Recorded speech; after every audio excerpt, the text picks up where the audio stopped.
Hey, YA. Matthew 1 and Luke 2 today in our reading. So Matthew is a bridge builder. Without Matthew, we would skip to the other Gospels and have all sorts of questions about these prophecies from the Old Testament and the Savior and the Messiah that was to come. But Matthew is a Jew, and he writes primarily to the Jews, although not exclusively. But he's a bridge builder because he gives a lot of these answers to the prophecies. He gives a lot of the fulfillment, illuminates a lot of the fulfillment to the prophecies of the Old Testament. He relates back or talks about or refers to Old Testament prophecies and fulfillments about 129 times in his book. And he connects, he builds this bridge from a lot of these prophecies to the person of Jesus, the Savior, the one who is to come, the ruler over Israel for all time, the one that all of Israel was looking to. The layout of Matthew goes like this, that I'm taking from a commentary. In chapters 1 through 10, because Matthew is not in chronological order. So let's listen to this for a second. It'll give you a little insight into what you're going to read through Matthew. Chapters 1 through 10, Matthew writes about the kingdom and the king of the Jews. So the king is revealed in chapters 1 through 10. In chapters 11 through 13, the king is resisted when opposition to Jesus begins to surface. In 14 through 20, the king is retreating, where he goes into the hillsides and the countrysides and takes his disciples for teaching and instruction. The king is rejected in 21 through 27, as the people say, "We will not have this man rule over us." And finally, in chapter 28, the king is resurrected. So you can look for those themes as you go through Matthew. And then Luke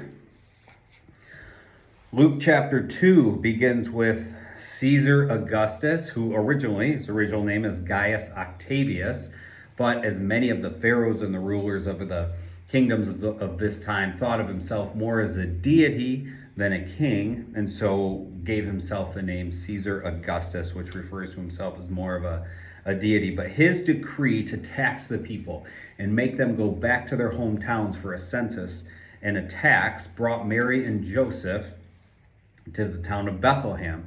And this, I don't know if you remember, but to refresh your memory, this would fulfill Micah 5:2, which talks about Bethlehem being the birthplace of the Savior, of this one who is to come.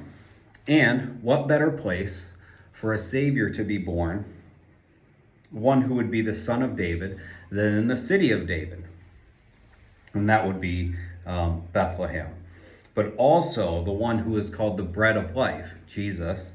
What better place for him to be born than the house of bread, which is what Bethlehem means. Now, in Luke 2:24, we can see, just as an aside a little bit, kind of some evidence against prosperity theory, or prosperity theology, which basically says the Lord promises health and wealth to those who have great faith in him. Well, apparently, Mary and Joseph did not have great faith, because as was the law in those times, they were to go offer a sacrifice after this.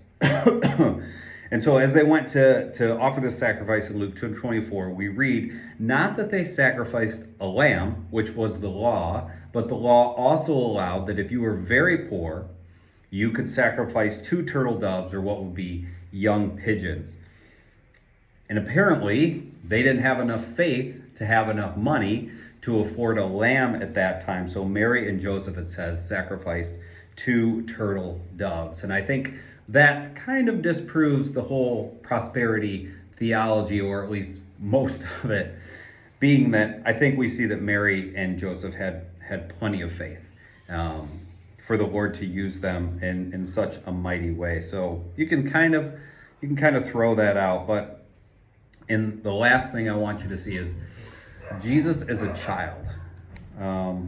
In the latter part of Luke 2 here, we see that Jesus was, left behind in Jerusalem, but really he was at the temple. He was listening, he was wanting to learn, and his parents had left and come back to find him. And my thought on that is this, that while Jesus was God, right? We know that. But he was born into life the same way we were. He went through the same struggles we do. He went through the same temptations and difficulty and trials that we will. He grew up the same way that we will.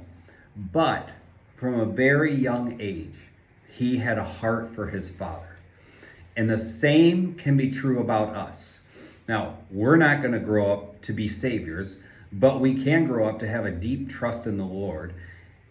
And the sooner that we can start that, the sooner that we can encourage younger generations or even our own kids to do that, to follow the Lord, to have a heart for the Lord, the better off we're going to be. The sooner we do it, and we see Jesus already, I think it was age 12 here, but we see him just wanting to be in his Father's house, around his Father's people, listening to his Father's word and growing and maturing spiritually in that way, understanding more and more and talking through it, listening to it, growing through it, all of those things. So the sooner we can turn our hearts completely to God and his ways and his thinking, the better off we are going to be. And Jesus gives us that example. So that's it for today. Thanks for tuning in, and we'll be back tomorrow.